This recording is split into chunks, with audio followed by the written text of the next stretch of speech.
যখন কোন সম্পর্কে আমরা জড়িত হব তখন চিন্তা করতে হবে সম্পর্ক তৈরির সময় আমি কি ওয়াদা দিয়েছিলাম, সেই ওয়াদাটা কিন্তু রক্ষা করার চিন্তাটা সবসময় মাথায় রাখতে হবে।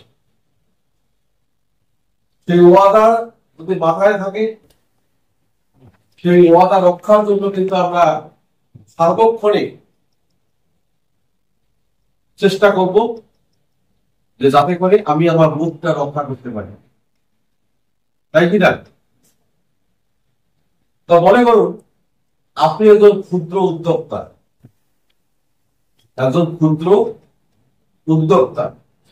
আপনি উদ্যোগ গ্রহণ করেছেন নিজের জীবিকা উন্নয়নের জন্য, নিজের পরিবারের ডেভেলপমেন্টের জন্য কিছু করার আপনি স্বপ্ন দেখেছেন, আপনি উদ্যোগ গ্রহণ করেছেন। এখন আপনার কাছে পুঁজি নেই, এই পুঁজিটা বিভিন্ন জন বিভিন্ন ভাবে কিন্তু দিচ্ছে। যার ইচ্ছা আছে সে কিন্তু খুঁজে দিচ্ছে, কারণ পেটে যদি খিদা থাকে অবশ্যই আপনি কিন্তু খাদ্যের সন্ধান করবেন। পেটে খিদা আছে, বাড়িতে বসে আছে, কালো করতেছেন না, এক পর্যায়ে ক্ষুধাটা এমন একটা পর্যায়ে যাবে যে জিনিসটা এতদিন আপনি ঘৃণায় শোনাই, তখন সেটা বাধ্য হয় সেটা গ্রহণ করবেন, খেয়ে ফেলবেন। আপনি কিন্তু শোন নাই, দেখেন নাই, জানেন নাই, যখন প্রয়োজনটা এমন একটা পর্যায়ে যাবে তখন কিন্তু নারাজ হওয়া না, এটা হোক খেয়ে ফেলবে, তাই না? অতএব যখন কোনো উদ্যোগ গ্রহণ করবেন, স্বপ্ন দেখবেন, স্বপ্নটা বাস্তবায়নের জন্য পথ তো নিজেকেই খুঁজে নিতে হবে। এখন এই বাস্তবায়নের পথটা কিভাবে খুঁজে বের করবেন, যে আমার যে জিনিসটা প্রয়োজন সেটা কোথায় আমি পাবো, সেটার জন্য কি করতে হবে? ঘর থেকে বেরোতে হবে, তথ্য জানতে হবে যে আমার জন্য কোন দপ্তর কি সেবা নিয়ে বসে আছে। এই তথ্যগুলো কিন্তু আমাদেরকে জানার চেষ্টা করতে হবে। সেখান থেকে সেই তথ্য নিয়ে আপনি যদি স্যাটিসফাই হন যে হ্যাঁ এই দপ্তরের এই জিনিসটা আমার জন্য প্রযোজ্য, আমার জন্য ভালো হবে, আমার ক্ষতি হবে না, আমি সহজে তাদের সাথে সম্পর্ক বজায় রাখতে পারবো, তখন সেই দপ্তরের সাথে কিন্তু আপনাদের সম্পর্ক রক্ষা করতে হবে। যখন যে দপ্তরে যাবেন দেখবেন যে আপনার সেবা করার জন্য, সংশ্লিষ্ট কাজ করার জন্য লোক কিন্তু নিয়োজিত আছে। সেই লোকের সাথে সম্পর্ক রক্ষা করতে হবে। উনি আপনাকে তথ্য দিয়ে দিবেন, তথ্য প্রকাশ করে দিবেন যে আমাদের সাথে এই কাজ করতে গেলে আপনাকে এই শব্দগুলো মেনে চলতে হবে। তখন আপনি চিন্তা করবেন যে যে শব্দগুলো দেওয়া আছে সেই শব্দগুলো আপনি মেনে চলতে পারবেন কি পারবেন না। যদি আপনার পক্ষে মেনে চলা সম্ভব হয় তবেই আপনি সম্পর্ক শুরু করবেন।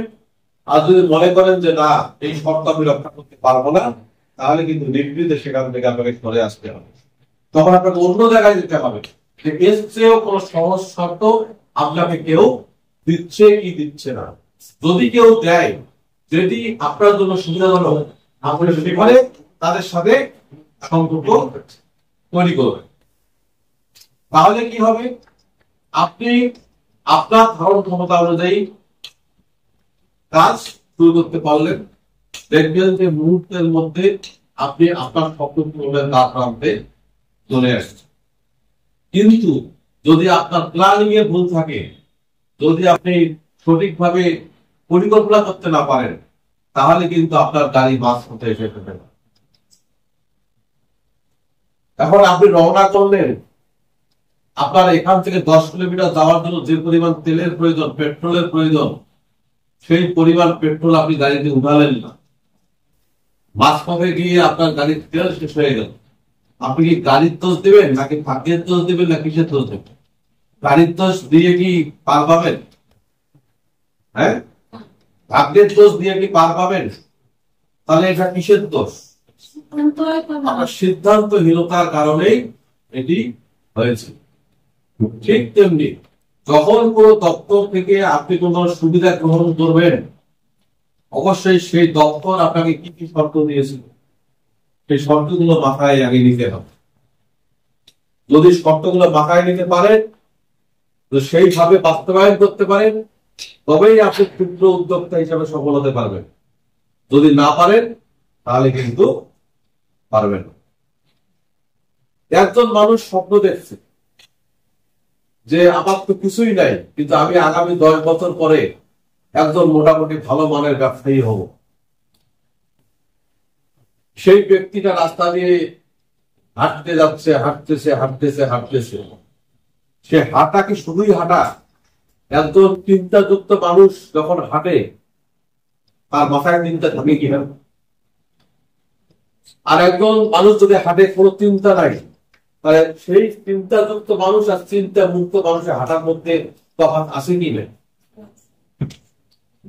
এখন সেই চিন্তাযুক্ত মানুষটা কিন্তু যখন চিন্তা করতে করতে হাঁটবে, সে হাঁটার মধ্যে কিন্তু তার প্রতিটি পদক্ষেপের মধ্যে কিন্তু সে ভাবতেই থাকে যে আমি কোথায় গেলে এই সুবিধা পাবো, কোথায় কাজ দেখা করব, কোথায় কি করব। সে কিন্তু স্বপ্ন দেখা শুরু করেছে গত রাত থেকেই। সে কিন্তু একটা কথা আছে যে স্বপ্ন কিন্তু সেটা না যেটা আমরা ঘুমের ঘুরে দেখি, স্বপ্ন সেটাই যেটা আমাকে ঘুমাতে দেয় না। ঠিক আছে? অর্থাৎ স্বপ্ন দেখতে হবে পজিটিভলি, যেটা আমাকে ঘুমাতেই দিবে না।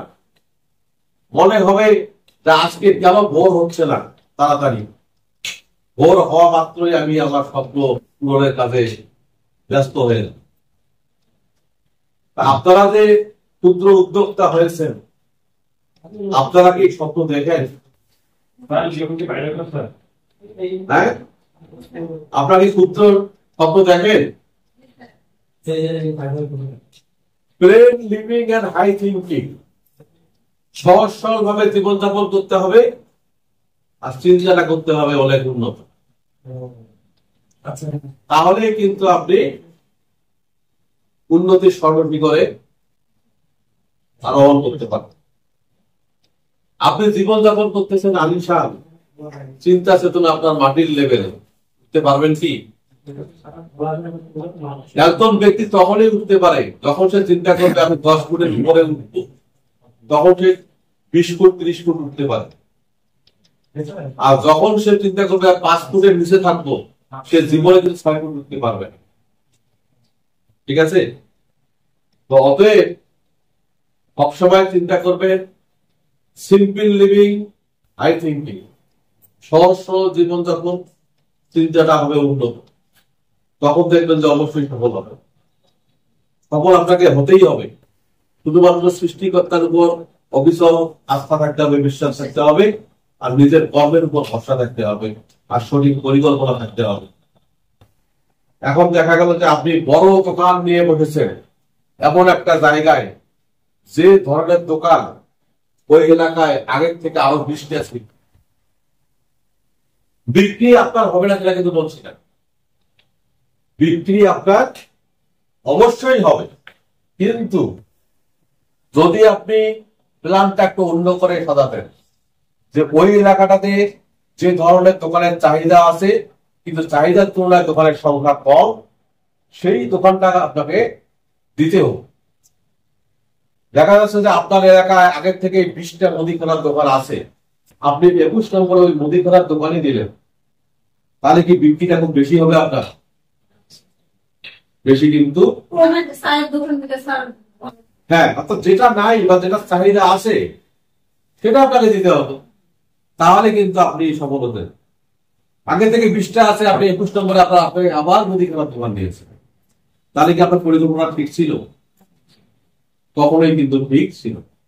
আপনারা যখন ক্ষুদ্র ঋণের আবেদন করেন, আপনারা কিন্তু স্কিম ফর্মে স্কিম গুলো উল্লেখ করেন যে আমি গরু পালন করব, আমি গাভী পালন করব, আমি ক্ষুদ্র ব্যবসা করব, আমি সবজির ব্যবসা করব, এই কথাগুলো লিখেই কিন্তু আপনি ক্ষুদ্র ঋণের আবেদন করেন।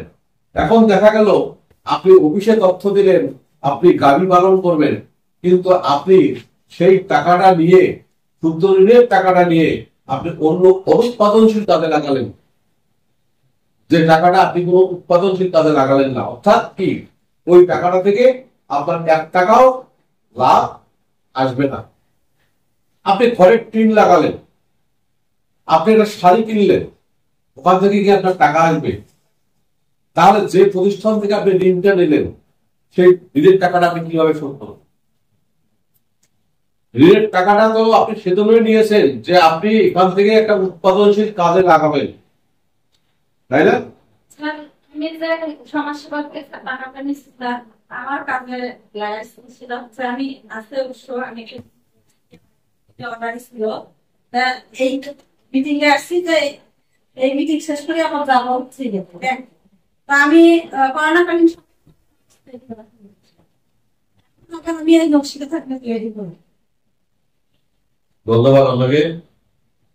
ক্ষুদ্র উদ্যোক্তা হিসেবে সফল হয়েছেন এবং ওনাকে আপনাকে কতদিনের মাধ্যমে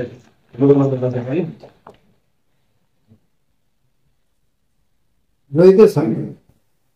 আচ্ছা।